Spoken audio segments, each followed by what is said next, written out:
Hello. कभी सोचा है कि ये जो तारे हैं, ग्रह हैं और हाँ, हम सब आखिर आए कहाँ से? आज हम इसी सबसे बड़े सवाल का जवाब खोजने के लिए एक बहुत ही मजेदार सफर पर निकलने वाले हैं, एकदम शुरुआत से।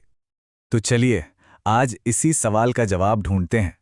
ये सिर्फ यूनिवर्स की कहानी नहीं है, बल्कि हमारे ग्रह और हमारी भी कहानी है। सही में, अब तक की सबसे बड़ी कहानी। शुरुआत को समझने के लिए हमें एक ऐसी दुनिया के बारे में सोचना होगा जहां टाइम जैसी कोई चीज थी ही नहीं। सोचकर ही थोड़ा अजीब लगता है ना? जरा सोचिए, पूरा का पूरा यूनिवर्स, हर एक तारा, हर एक ग्रह, सब कुछ एक सुई की नोक से भी छोटी सी जगह में सिमटा हुआ था। एकदम गर्म, एकदम भारी। इसी हालत को साइंटिस्ट स्टेट ऑफ सिंगुलैरिटी कहते हैं। मतलब दिमाग चकरा जाता है ये सोचकर कि उस एक पल से पहले वो चीजें जिन्हें हम जानते हैं, जैसे कि टाइम, स्पेस, कुछ भी नहीं था। Zero, nothing. और फिर कुछ कमाल का हुआ। वो छोटा सा बिंदु, वो इतनी सारी एनर्जी को और संभाल नहीं सका और बूम, एक जबरदस्त धमाके में फट गया। ये था इतिहास का सबसे बड़ा धमाका। और ये कोई मामूली धमाका नहीं था। यही था हमारे पूरे यूनिवर्स का जन्म, जो आज से लगभग 13.8 अरब साल पहले हुआ था। अब जो बात सबसे ज्यादा हैरान करती है वो है इसकी स्पीड। देखिए, सब कुछ पलक झपकने से भी कम वक्त में हो गया।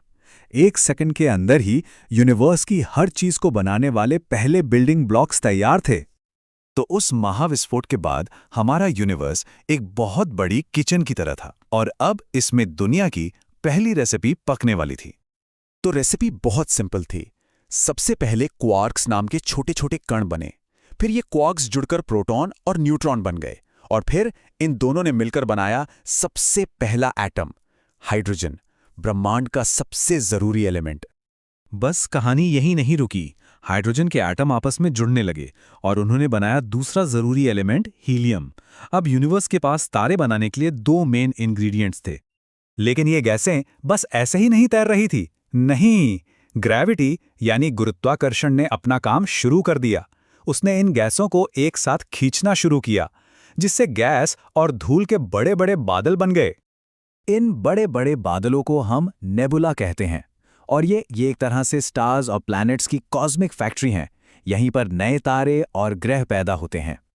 इसे ऐसे समझिए जैसे कोई पिज्जा बना रहा हो। वो घूमते हुए बादल का जो सेंटर था, वो बहुत ज्यादा गर्म होकर चमकने लगा और बन गया हमारा सूरज। और जो बची कुची धूल और गैस थी, वो सूरज के चारों तरफ रिंग्स में घूमने लगी, और इन्हीं रिंग्स में मौजूद टुकड़े आपस में जुड़कर ग्रह बन गए, जिसमें से एक हमारी पृथ्वी भी है। और उन्हीं रिंग्स में से एक में लगभग 4.5 अरब साल पहले हमारे घर यानी पृथ्वी का जन्म हुआ। लेकिन रुकिए, तब ये वैसी बिल्कुल नहीं थी जैसी आज दिखती है। फर्क देखिए जरा। शुरुआत में पृथ्वी आग का एक धधकता हुआ गोला थी। आज ये नीली और हरी है। तब सांस लेने के लिए हवा नहीं थी, कोई समंदर नहीं था, कोई जिंदगी नहीं थी। और आज ये जिंदगी से भरपूर है। तो ये बदलाव हुआ कैसे? सबसे पहले तो पृथ्वी ठंडी होने लगी। जैसे जैसे वो ठंडी हुई, उसकी सतह पर दरारें पड़ गईं। फिर ग्रह के अंदर से गैसें बाहर निकलीं और उनसे बने बादल। और फिर हजारों सालों तक बारिश होती रही, और उसी बारिश ने इन दरारों को भरकर दुनिया के पहले महासागर बनाए। तो अब पृथ्वी के पास महासागर तो थे, लेकिन आसमान में अब भी कुछ मिसिंग था। कुछ ऐसा जिसे हम लगभग हर रात देखते हैं।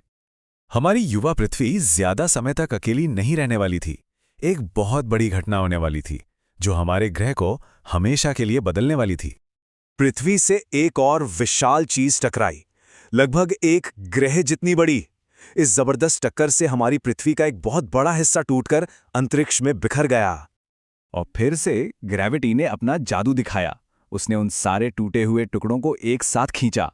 चट्टानों का वो ढेर एक गोला बन गया और पृथ्वी के चक्कर काटने लगा, और ऐसे बना हमारा चांद।